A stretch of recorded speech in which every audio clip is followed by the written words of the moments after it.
ಹರೇ ಶ್ರೀನಿವಾಸ. ಸ್ನೇಹಿತರೆ, ವೈಶಾಖ ಮಾಸದ ಕೃಷ್ಣ ಪಕ್ಷದ ಏಕಾದಶಿ ಅಪರ ಏಕಾದಶಿ. ಈ ಒಂದು ಅಪರ ಏಕಾದಶಿಯನ್ನು ನಾಳೆ ದಿವಸ ಅಂದರೆ 13ನೇ ತಾರೀಕು ಬುಧವಾರ ನಾಳೆ ದಿವಸ ನಾವು ಆಚರಣೆಯನ್ನು ಮಾಡ್ತಾಯಿದ್ದೀವಿ. ಅಪರ ಏಕಾದಶಿ ಅಂತಂದರೆ ಏನು, ಈ ಏಕಾದಶಿಯ ಮಹತ್ವ ಏನು ಎಲ್ಲವನ್ನು ಈ ವಿಡಿಯೋದಲ್ಲಿ ತಿಳಿಯೋಣಂತೆ. ಹಾಗೆಯೇ ಕೊನೆಯದಾಗಿ ನಾನು ದ್ವಾದಶಿ ಪಾರಣೆಯ ಸಮಯವನ್ನು ಸಹ ತಿಳಿಸ್ಕೊಡ್ತೀನಿ. ಎಲ್ಲರೂ ಸಹ ಮಿಸ್ ಮಾಡದೆ ಕೊನೆ ತನಕ ನೋಡಿರಿ, ಯಾಕಂದರೆ ಪಾರಣೆ ಎಷ್ಟು ಗಂಟೆಗೆ ಅಂತ ಕಮೆಂಟ್ಸ್ ಬರುತ್ತೆ, ಅದಕ್ಕೋಸ್ಕರ ಹೇಳ್ತಾ ಇದ್ದೀನಿ. ಈಗ ನೋಡಿರಿ, ವೈಶಾಖ ಮಾಸದ ಕೃಷ್ಣ ಪಕ್ಷದ ಏಕಾದಶಿ ಅಪರ ಏಕಾದಶಿ. ಈ ಏಕಾದಶಿಯ ಬಗ್ಗೆ ಧರ್ಮರಾಜನಿಗೆ ಶ್ರೀಕೃಷ್ಣ ಪರಮಾತ್ಮ ತಿಳಿಸ್ತಾ ಇದ್ದಾನೆ. ಈ ಒಂದು ಏಕಾದಶಿಯ ಮಹತ್ವ ಏನು ಅಂತ ಹೇಳಿಬಿಟ್ಟು, ಅಪರ ಅಂತಂದರೆ ಅಪಾರ ಅನ್ನುವಂಥ ಅರ್ಥನೂ ಬರುತ್ತೆ. ಈ ಏಕಾದಶಿ ಅಪಾರವಾದಂಥ ಫಲವನ್ನು ಕೊಡುತ್ತೆ. ಹಾಗಾಗಿ ಈ ಒಂದು ಏಕಾದಶಿಗೆ ಅಪರ ಏಕಾದಶಿ ಅಂತ ಕರೆಯಲಾಗುತ್ತೆ. ಭಗವಂತನ ಚಿಂತನೆಯಿಂದ ನಮ್ಮ ಪಾಪಗಳೆಲ್ಲವೂ ಪರಿಹಾರ ಆಗುತ್ತೆ. ಪ್ರತಿಯೊಂದು ಏಕಾದಶಿಗೂ ತನ್ನದೇ ಆದಂಥ ಮಹತ್ವ ಇದೆ. ಪ್ರತಿಯೊಂದು ಏಕಾದಶಿನೂ ತಪ್ಪದೇ ಆಚರಣೆಯನ್ನು ಮಾಡಬೇಕು. ಎಲ್ಲ ಏಕಾದಶಿಯ ಮಹತ್ವ ಏನು ಅಂದರೆ ಮುಖ್ಯವಾಗಿ ಪಾಪಗಳ ಪರಿಹಾರ. ಇದರಿಂದ ನಮ್ಮ ಪುಣ್ಯ ಸಂಪಾದನೆ ಆಗುತ್ತೆ, ನಮ್ಮ ಕಷ್ಟಗಳು ಕಡಿಮೆ ಆಗುತ್ತೆ. ನಾವು ಮಾಡಿದಂಥ ಪಾಪದಿಂದನೇ ನಾವು ಕಷ್ಟಗಳನ್ನು ಅನುಭವಿಸ್ತಾ ಇರ್ತೀವಿ. ಹಾಗಾಗಿ ಪಾಪಗಳನ್ನು ನಾವು ಹೇಗೆ ಪರಿಹಾರ ಮಾಡ್ಕೋಬೇಕು ಅಂತಂದರೆ ಮುಖ್ಯವಾಗಿ ಏಕಾದಶಿ ವ್ರತವನ್ನು ಮಾಡಬೇಕು. ಇದರಿಂದನೇ ನಮಗೆ ಅನಂತ ಪಾಪಗಳು ಪರಿಹಾರ ಆಗುತ್ತೆ. ಇನ್ನು ಮಿಕ್ಕ ಹಾಗೆ ಭಗವಂತನ ಧ್ಯಾನ, ಭಗವಂತನ ಸ್ಮರಣೆ ಮತ್ತು ದಾನ ಧರ್ಮಗಳನ್ನು ಮಾಡೋದು, ಇದರಿಂದ ಸಹ ಪಾಪಗಳ ಪರಿಹಾರ ಆಗುತ್ತೆ. ಹಾಗಾಗಿ ಭಗವಂತನ ಚಿಂತನೆಯನ್ನು ಮಾಡಿ ಪಾಪಗಳನ್ನು ಪರಿಹಾರ ಮಾಡ್ಕೊಳ್ಳೋದಕ್ಕೆ ಇರುವಂತಹ ಒಂದೇ ಒಂದು ಸುಲಭವಾದಂಥ ಮಾರ್ಗ ಅಂತಂದರೆ ಅದು ಏಕಾದಶಿ. ಉಪವಾಸವನ್ನು ಆಚರಣೆಯನ್ನು ಮಾಡೋದರಿಂದ ಭಗವಂತನಲ್ಲಿ ನಮಗೆ ಮನಸ್ಸು ಹೆಚ್ಚಾಗುತ್ತೆ, ಭಕ್ತಿ ಹೆಚ್ಚಾಗುತ್ತೆ. ಭಗವಂತನ ಧ್ಯಾನವನ್ನು ಮಾಡ್ತೀವಿ ಅವತ್ತಿನ ದಿವಸ ಮುಖ್ಯವಾಗಿ. ಹಾಗಾಗಿ ನಮ್ಮ ಪಾಪಗಳ ಪರಿಹಾರ ಆಗುತ್ತೆ ಮತ್ತು ಪುಣ್ಯನೂ ಸಂಪಾದನೆ ಆಗುತ್ತೆ. ಈ ಒಂದು ಏಕಾದಶಿ ಅಪಾರವಾದಂಥ ಫಲವನ್ನು ಕೊಡುತ್ತೆ ಅಂತ ಶ್ರೀಕೃಷ್ಣ ಪರಮಾತ್ಮ ಹೇಳ್ತಾ ಇದ್ದಾನೆ. ಏನು ಫಲವನ್ನು ಕೊಡುತ್ತೆ, ಎಂತೆಂತಹ ಪಾಪಗಳನ್ನು ಪರಿಹಾರ ಮಾಡುತ್ತೆ ಈ ಏಕಾದಶಿ ಅಂತಂದರೆ ಬ್ರಹ್ಮಹತ್ಯಾದಿ ಪಾಪಗಳ ಪರಿಹಾರ ಆಗುತ್ತಂತೆ. ನೋಡ್ರಿ, ಎಂತಹ ಒಂದು ಪಾಪ ಅಂದರೆ ತುಂಬ ಘೋರವಾದಂತಹ ಪಾಪ ಇದು ಬ್ರಹ್ಮಹತ್ಯಾ ಪಾಪ ಅನ್ನೋದು. ಅಂದರೆ ಭಗವಂತನ ನಿಂದನೆಯನ್ನು ಮಾಡ್ತಕ್ಕಂಥವ್ರಿಗೆ ಈ ಒಂದು ಪಾಪ ಬರುತ್ತೆ. ಭಗವಂತನ ದೇವಸ್ಥಾನಗಳನ್ನು ನಾಶ ಮಾಡ್ತಕ್ಕಂಥವ್ರಿಗೆ ಬ್ರಹ್ಮಹತ್ಯೆ ಪಾಪ ಬರುತ್ತೆ. ಮತ್ತು ಭಗವದ್ಭಕ್ತರನ್ನು ಹಿಂಸಿಸಿ ಕೊಲ್ಲುವಂಥವರಿಗೆ ಇಂತಹ ಪಾಪ ಬರುತ್ತೆ. ಮತ್ತು ಭಗವದ್ಭಕ್ತರನ್ನು ಅವಮಾನ ಮಾಡುವಂಥವರಿಗೆ, ನಿಂದನೆ ಮಾಡುವಂಥವರಿಗೆ ಇಂತಹ ಪಾಪ ಬರುತ್ತೆ. ಹೀಗೆ ಅನೇಕ ಭಗವಂತನ ವಿರೋಧ ಮಾಡ್ತಕ್ಕಂಥವರಿಗೂ ಬ್ರಹ್ಮಹತ್ಯೆ ಪಾಪ ಬರುತ್ತೆ. ಹೀಗೆ ಅನೇಕ ರೀತಿಯಲ್ಲಿ ನಾವು ಬ್ರಹ್ಮಹತ್ಯೆ ಪಾಪಕ್ಕೆ ಗುರಿ ಆಗ್ತೀವಿ.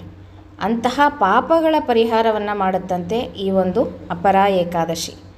ಮತ್ತು ಭ್ರೂಣ ಹತ್ಯೆ ಮಾಡಿದಂಥ ಪಾಪ ಆಗಿರಲಿ, ಆಮೇಲೆ ಕುಲ ನಾಶವನ್ನು ಮಾಡಿದಂಥ ಪಾಪ ಆಗಿರಲಿ, ಇಂತಹ ಅನೇಕ ಪಾಪಗಳು, ಇನ್ನೂ ತುಂಬ ಪಾಪಗಳ ಒಂದು ಲೀಸ್ಟನ್ನು ಹೇಳಿದ್ದಾರೆ ನೋಡ್ರಿ. ಯಾವುದೋ ಸಮಯದಲ್ಲಿ ನಾವು ಗೊತ್ತಿಲ್ಲದೇನೋ ಗೊತ್ತಿದ್ದೋ ಪಾಪ ಕಾರ್ಯಗಳನ್ನು ಮಾಡಿರ್ತೀವಿ ಅಲ್ವಾ, ಅಂತಹ ಪಾಪಗಳ ಪರಿಹಾರನೂ ಸಹ ಈ ಏಕಾದಶಿಯಿಂದ ಆಗುತ್ತೆ.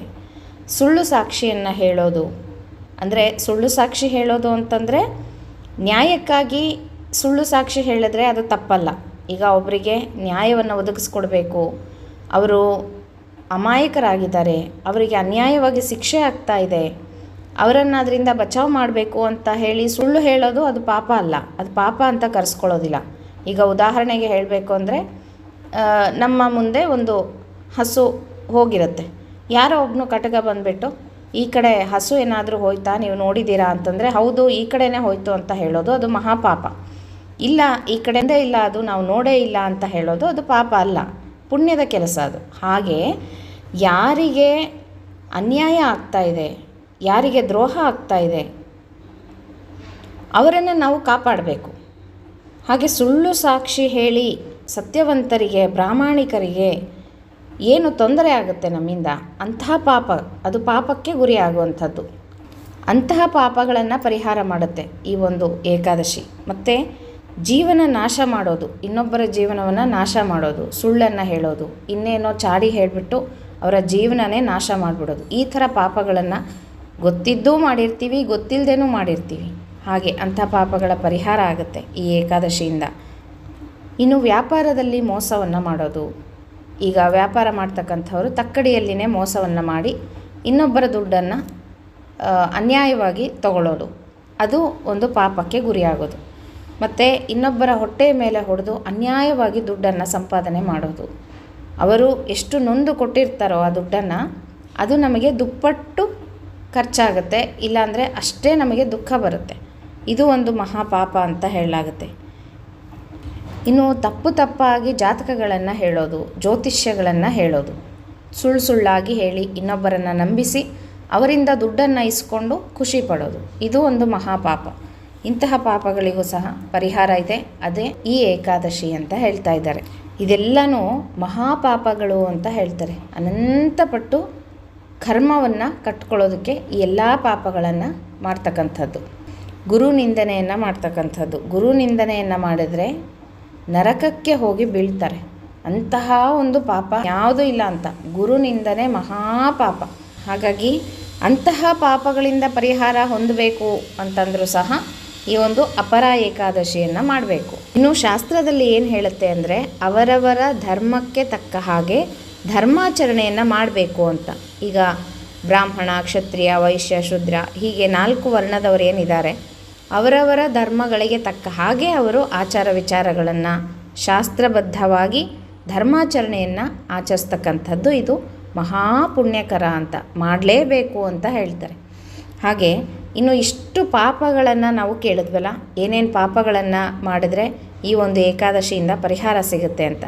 ಇನ್ನು ಈ ಏಕಾದಶಿಯಿಂದ ಎಂಥ ಪುಣ್ಯವನ್ನು ನಾವು ಪಡೀಬೋದು, ಎಂತೆಂಥ ಪುಣ್ಯ ನಮಗೆ ಸಿಗುತ್ತೆ ಅಂತಂದರೆ ಪುಷ್ಕರದಲ್ಲಿ ಸ್ನಾನ ಮಾಡಿದಂಥ ಪುಣ್ಯ ಸಿಗುತ್ತೆ, ಮತ್ತು ಕಾಶಿ, ಗಯಾ, ಬದರಿ ಎಲ್ಲ ಯಾತ್ರೆ ತೀರ್ಥಗಳು ಮಾಡಿದಂಥ ಪುಣ್ಯ ಸಿಗುತ್ತೆ, ಗಂಗಾ ಸ್ನಾನ, ಗಂಗಾ ಪಾನ ಮಾಡಿದಂಥ ಪುಣ್ಯ ಸಿಗುತ್ತೆ. ನೋಡಿರಿ, ಕೂತ್ಕೊಂಡಲ್ಲೇ ನಾವು ಯಾತ್ರೆ ತೀರ್ಥ ಮಾಡಿದಂಥ ಫಲ ಸಿಗಬೇಕು ಅಂದರೆ ಒಂದೇ ಒಂದು ಏಕಾದಶಿಯನ್ನು ಮಾಡಬೇಕು ಅಷ್ಟೇ. ಎಷ್ಟು ಸುಲಭವಾದ ಒಂದು ಉಪಾಯವನ್ನು ನಮಗೆ ಭಗವಂತ ತಿಳಿಸಿಕೊಟ್ಟಿದ್ದಾನೆ ಅಲ್ವಾ. ಕೆಲವರಿಗೆ ಯಾತ್ರೆ ತೀರ್ಥಗಳು ಹೋಗಲಿಕ್ಕೆ ಆಗೋದಿಲ್ಲ, ವಯಸ್ಸಿನ ಕಾರಣದಿಂದ ಅಥವಾ ಹಣಕಾಸಿನ ತೊಂದರೆಯಿಂದ ಹೇಗೋ ಅನಾನುಕೂಲಗಳಿರುತ್ತೆ, ಹೋಗಲಿಕ್ಕೆ ಆಗೋದೇ ಇಲ್ಲ. ಆದರೆ ಮನಸ್ಸಿನಲ್ಲಿ ತುಂಬ ಆಸೆ ಇರುತ್ತೆ ನಾವು ಹೋಗಿ ಬರಬೇಕು ಯಾತ್ರೆಗಳಿಗೆ ಅಂತ. ಆದರೆ ಮನೆಯಲ್ಲಿ ಕೂತ್ಕೊಂಡೇ ನೀವು ಯಾತ್ರೆ ತೀರ್ಥ ಮಾಡಿದಂಥ ಫಲ ಸಿಗಬೇಕು ಅಂದರೆ ಒಂದೇ ಒಂದು ಏಕಾದಶಿಯನ್ನು ಆಚರಣೆ ಮಾಡಬೇಕು, ತುಂಬ ಸಿಂಪಲ್. ಹಾಗೆ ಅಪರ ಏಕಾದಶಿಯನ್ನು ಮಾಡಿದ್ರೆ ಕಾಶಿ, ಗಯಾ, ಬದರಿ ಎಲ್ಲ ಯಾತ್ರೆ ಮಾಡಿದಂಥ ಫಲ ನಿಮಗೆ ಸಿಕ್ಬಿಡುತ್ತೆ. ಇನ್ನು ಗಂಗಾ ನದಿ ಸ್ನಾನ ಮಾಡಿದಂಥ ಫಲ ಸಿಗುತ್ತೆ, ಗಂಗಾ ಪಾನ ಮಾಡಿದಂಥ ಫಲ ಸಿಗುತ್ತೆ ಅಂತ ಹೇಳ್ತಾರೆ. ಇಂತಹ ಎಲ್ಲ ಅನಂತ ಇನ್ನೂ ಅನೇಕ ಪುಣ್ಯಗಳಿದೆ. ಅಂತಹ ಪುಣ್ಯಗಳನ್ನೆಲ್ಲ ನಾವು ಪಡೀಬೇಕು ಅಂತಂದರೆ ನಾಳೆ ಬರ್ತಕ್ಕಂಥ ಅಪರ ಏಕಾದಶಿಯನ್ನು ಎಲ್ಲರೂ ತಪ್ಪದೆ ಆಚರಣೆಯನ್ನು ಮಾಡಿರಿ ಅಂತ ಹೇಳ್ತಾ, ಇನ್ನು 14ನೇ ತಾರೀಕು ಗುರುವಾರ ಪಾರಣೆಯ ಸಮಯ ಬಂದುಬಿಟ್ಟು ಗುರುವಾರ ಬೆಳಗ್ಗೆ ಸ್ವಲ್ಪ ಹೊತ್ತೇನೆ ದ್ವಾದಶಿ ತಿಥಿ ಇರುತ್ತೆ. ಅದಕ್ಕೋಸ್ಕರ 7 ಗಂಟೆ 40 ನಿಮಿಷದ ಒಳಗೇ ಊಟವನ್ನು ಮಾಡಿಬಿಡಬೇಕು. ಸೂರ್ಯೋದಯದ ನಂತರ ನಿಮ್ಮ ಊರುಗಳಲ್ಲಿ ಸೂರ್ಯೋದಯ ಸಮಯವನ್ನು ನೋಡ್ಕೊಳ್ರಿ. ಸೂರ್ಯೋದಯ ನಂತರ ನೀವು 7 ಗಂಟೆ 40 ನಿಮಿಷದ ಒಳಗೇ ಊಟವನ್ನು ಮಾಡಬೇಕಾಗತ್ತೆ. ಇದು ಪಾರಣೆಯ ಸಮಯ. ಇದಿಷ್ಟು ಅಪರ ಏಕಾದಶಿಯ ಮಹತ್ವ ಸ್ನೇಹಿತರೆ. ಎಲ್ಲರೂ ತಪ್ಪದೆ ಏಕಾದಶಿ ವ್ರತವನ್ನು ಆಚರಣೆಯನ್ನು ಮಾಡಿರಿ. ಇವತ್ತು ದಶಮಿಯ ಆಚರಣೆ ಇದೆ. ಒಂದು ಊಟ, ರಾತ್ರಿ ಫಲಹಾರ, ತಿಂಡಿಗಳು ಏನಾದರೂ ಮಾಡಿಕೊಂಡು ತಿನ್ಬೋದು. ನಾಳೆ ದಿವಸ ಪೂರ್ತಿ ಉಪವಾಸ. ಆಗದೇ ಇರೋರು ಹಣ್ಣು, ಹಾಲು, ಜ್ಯೂಸ್ಗಳು ಈ ಥರದನ್ನು ತಗೋಬೋದು. ಲಘು ಆಹಾರವನ್ನು ಏನಾದರೂ ತಗೊಂಡು ಇರ್ಬೋದು. ಇನ್ನು ನಾಡದ್ದು ದ್ವಾದಶಿ ದಿವಸ ಬೆಳಗ್ಗೆ 7:40 ಒಳಗೇ ಊಟವನ್ನು ಮಾಡಿರಿ ಅಂತ ಹೇಳ್ತಾ ಮತ್ತೆ ಮುಂದಿನ ವಿಡಿಯೋ ಒಟ್ಟಿಗೆ ಸಿಗ್ತೀನಿ. ಹರೇ ಶ್ರೀನಿವಾಸ.